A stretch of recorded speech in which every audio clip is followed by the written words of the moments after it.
Life is short. Lick the spoon.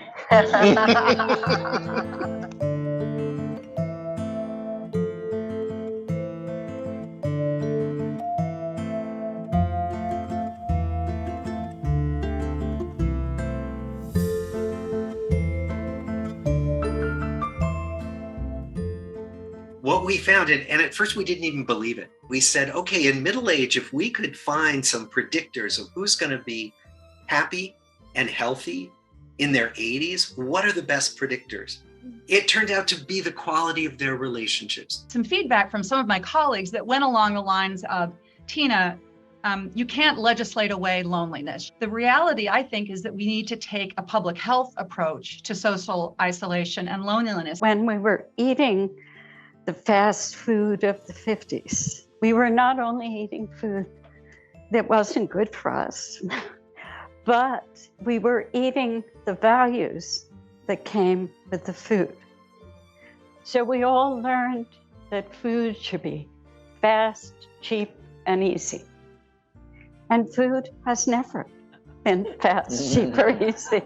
Where can we make a difference? That would be the adverse childhood experiences. It is that adverse childhood experience, which is the common denominator, I see it, for improving our aging and also our overall health in general.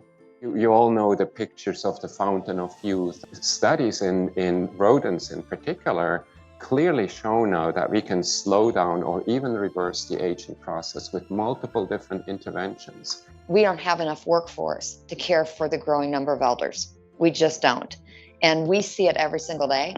So technology for us is the way that I think we're going to ensure really good quality of life. But how much better if we could actually look at that genetic data to actually see what would be effective treatments? What are the effective therapies? What are the effective drugs that will and won't work? And quite frankly, it'll save costs. Longevity starts at birth. I'm going to make the case that it starts even before birth. It stops brain development, poverty, racism. It is chronic and acute. Everybody talks about the loneliness epidemic and older adults being lonely. 1 in 3 older adults are lonely. 50% of older adults over 80 are lonely. Okay? And that's really bad. What's worse still is that 71% of adolescents are lonely. And when they are, they haven't yet developed the coping mechanisms to deal with it. Pandemic accelerated enrollment decline.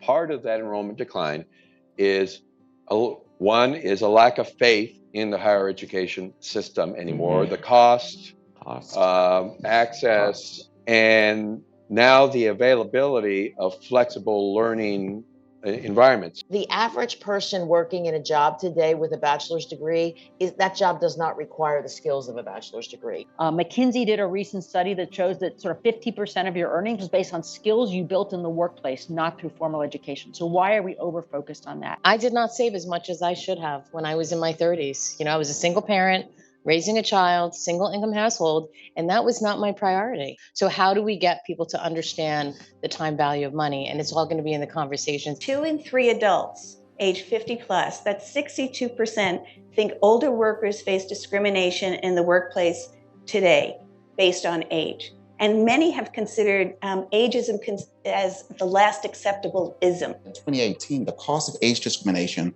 was $850 billion in the US alone. Older people, as I say, vote in huge numbers, and they have financial assets and the ability to leverage them in order to make change. So those are the things we're really aiming for. Young people have a whole different set of superpowers, including, above all in this case, the kind of overwhelming moral authority. We all have a huge role to play because we all can look ahead and see that the people we care about are in harm's way. Co-generational leadership or intergenerational leadership really is about the intentional pairing of people from different generations in leadership positions and do it in a way that leverages the wisdom from both generations. But when I first came into Generations United, what we often heard about was how sweet and nice and soft and optional it was.